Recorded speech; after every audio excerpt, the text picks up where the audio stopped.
Good morning to Dr. Bahia. I'm Chen Shi from Ppism Science 2. Today I will present my project, Linear Function in Science.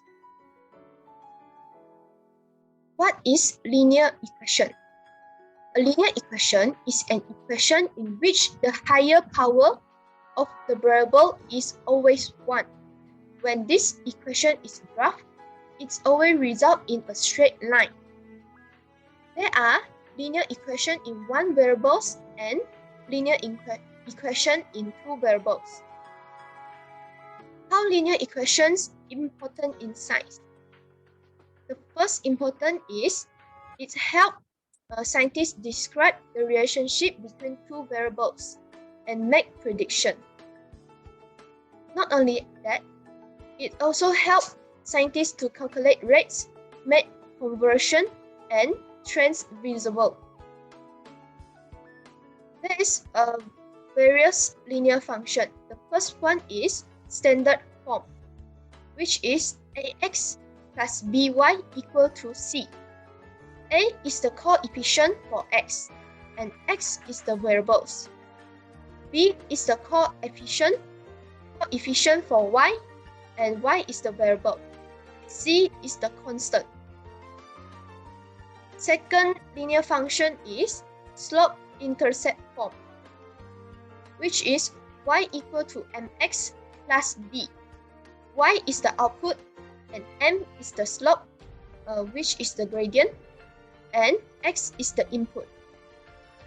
B is the y-intercept and constant. Third linear function is point-slope form, which is y minus y1 equal to m in bracket x minus x1. Y is the variable and x is also the variable. Y1 and x1 is the y coordinate and x coordinate. M is the slope or gradient. Now, I will continue my presentation with my science model, which is refraction of light. In this situation, we can see that a pencil is partially immersed in a glass of water. So, we can see that we observe that the part of the pencil that immersed in the water is bent. Why is this situation happen? This is because the refraction of light. Refraction is a light ray is bending at the boundary of two medium when the light ray propagates from a medium to another with different optical density. In this case, the material is water that propagate through will have a refractive index. Refractive index is defined as the ratio of sine of angle of incidence and the sine of angle of refraction. And the formula is n equal to sine I per sine R. To calculate the refractive index of water, a visual experiment about refraction is carried out via this link in bending light section.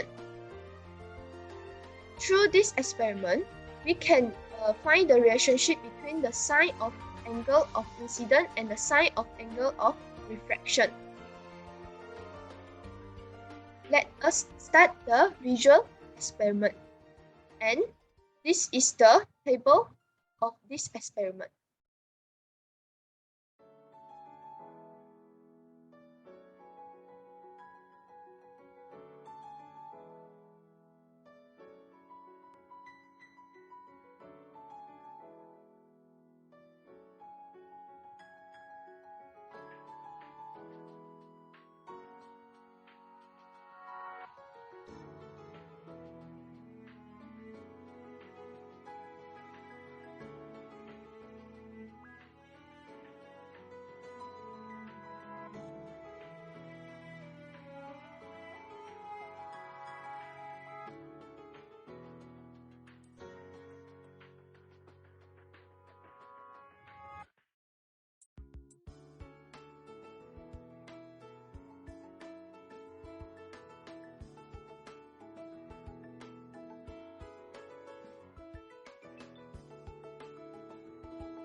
After the experiment, we get some data for result.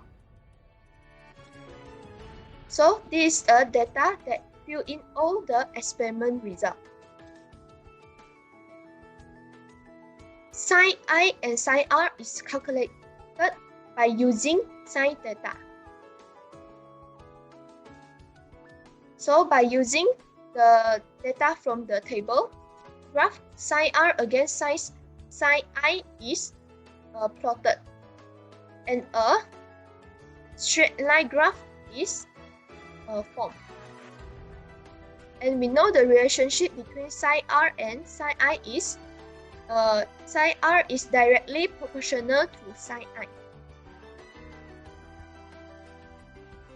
So after a graph, we can find the gradient by using two coordinates, which is, in this case, I choose 1 and 2.